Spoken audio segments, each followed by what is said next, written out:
melanjutkan pelajaran selepas mendapat keputusan SPM baru-baru ini. Dan juga kepada adik-adik yang mana Encik Nasrul dan juga Encik Asiro juga ada memaklumkan tadi antara tarikh pendaftaran belajar iaitu pada 9 dan 10 Julai bagi ambilan pertama, manakala ambilan kedua pada 14 hingga 17 Julai dan sesi PDP akan bermula pada 16 dan 17 2023. Boleh terus ke matrikulasi.moi.gov.my. Katanya Encik Nasrul segalanya di hujung jari. Mudah sangat ya. Mudah sangat. Mudah sangat. Jadi jadi mungkin kalau ada pelajar-pelajar kita lah nak tahu mungkin lepas keluar nanti ataupun melihat kemenjadian pelajar program matrikulasi Pahang ni macam mana? Dah keluar nanti jadi apa? Senang tak dapat kerja? Macam tu. Itu soalan yang selalu dikemukakan kan. Tapi lah saya nak jawab macam ni lah ya, Cik DJ. Dari sudut kemenjadian pelajar ni, kita kena tengok selain daripada kecemerlangan akademik, ni kita nak mencapai karamah insaniah sekarang ni kan. Dari segi orang kata bukan setakat kemenjadian akademik saja, tapi kemenjadian keseluruhan jeris ataupun jasmani, emosi dan rohani pelajar tersebut. Di mana hampir 100%, ni fakta ni. Ni fakta dan data. Hampir 100% pelajar program matrikulasi berjaya menyejakkan kaki ke universiti awam dan swasta. Cuma yang kadang-kadang orang tak faham di sudut program matrikulasi ni, dia adalah salah satu cara untuk kita pergi ke IPTA lah. Mungkin kita tengok kalau jalur dia antara program matrikulasi ni, kita ada daripada STPM boleh, daripada program matrikulasi boleh, daripada asasi boleh, daripada STPM boleh, daripada diploma boleh. Jadi program matrikulasi KPM ni adalah salah satu cara untuk kita pergi ke universiti-universiti awam.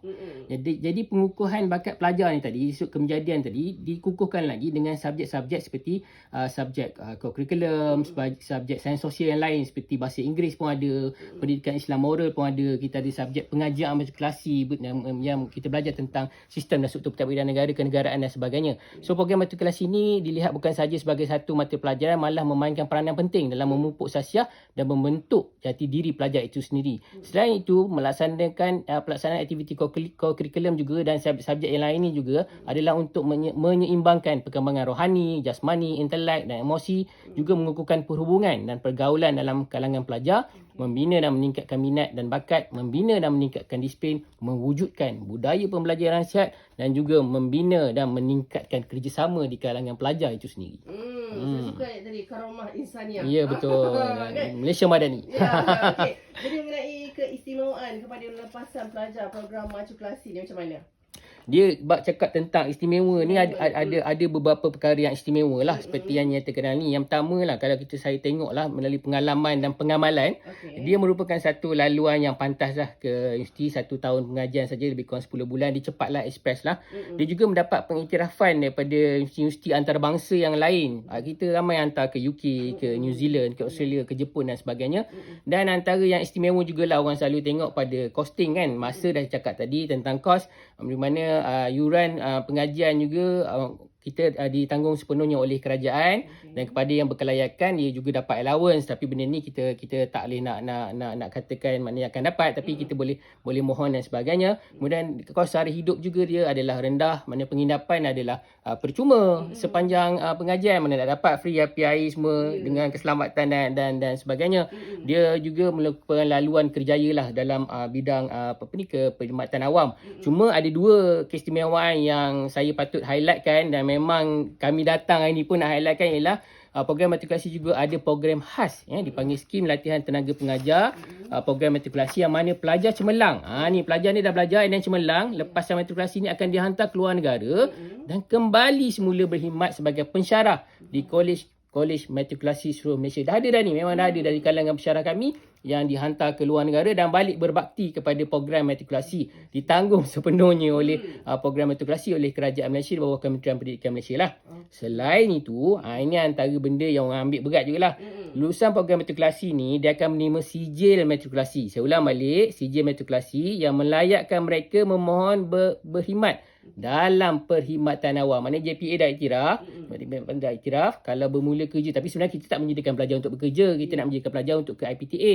Tapi kalau anda kata bekerja, sijil dia tu pada grade 29 dan grade 39 skim perkhidmatan melalui surat perkeliling perkhidmatan bilangan 3 tahun 2016 yang berkuat kuasa mulai 1 Januari 2017. Itu antara keistimewaan. Mana kata boleh diguna pakai sebenarnya mengenai sijil tersebut ya. Okey, sekali lagi nak dimaklumkan kepada pelajar-pelajar ataupun adik-adik ya yang mana ingin mengikuti program matrikulasi boleh terus menggunakan ataupun terus ke matrikulasi.moi.gov.my selagi orang kata dia punya tarikh untuk kemasukannya masih lagi dibuka ya. Okey, jadi mungkin di hujung-hujung ni kita dah pun bercerita macam-macam benda lah mengenai program matrikulasi kan bersama dengan Encik Asnirul Azrul Haini bin Ahmad dan juga Encik Nasrul Hisham untuk mengenai program matrikulasi ni. Mungkin sesi akhir ni harapan untuk BMKPM sekali lagi. Dalam tempoh 2 dekad ni, program matrikulasi telah menunjukkan kematangannya dan mampu menjadi salah satu program pra-universiti berprestij. Peningkatan penerimaan pelajar ke IPT dalam dan luar negara membuktikan program matrikulasi terus relevan dan mampu memenuhi kehendak pihak berkepentingan dan kerajaan Malaysia. Demi kekal relevan ini, program matrikulasi komited untuk menyediakan pendidikan berkualiti bagi meningkatkan kualiti lulusan matrikulasi yang lebih berdaya saing dan mempunyai nilai kebolehpasaran yang tinggi. Okey, di mana dalam usaha ini untuk merealisasikan visi program matrikulasi sebagai penjanda unggul pelajar Bumiputera berkualiti dalam bidang STEM ke IPT dalam dan luar negara. Bahagian matrikulasi serta komited dan berusaha mempertingkatkan kualiti kecemerlangan pendidikan program matrikulasi selain daripada pencapaian akademik. Ia diterapkan melalui subjek kurikulum, subjek-subjek wajib yang lain di mana melahirkan pelajar yang sentiasa mencabar diri sendiri untuk memastikan mereka berfikiran kreatif dan inovatif, pemikiran kritis dan penangkulan serta keupayaan belajar sehingga mereka berjaya sebagai persediaan mereka untuk menghadapi alam universiti serta arus globalisasi. Okey, itu dia yang dapat kita bersama bercerita mengenai program matrikulasi yang ditawarkan untuk hari ini dan mungkin sampai di sini saja kita dapat bersama dengan dua orang tetamu kita iaitu Encik Asnirul Azrul Haini bin Ahmad pensyarah dan juga Encik Nasrul Hisham, Ketua Unit Pengajian Am Kolej Matrikulasi Pahang, Kementerian Pendidikan Malaysia. InsyaAllah kita jumpa lagi lain masa lain kita ya. Terima kasih. Jumpa lagi. Assalamualaikum. Assalamualaikum.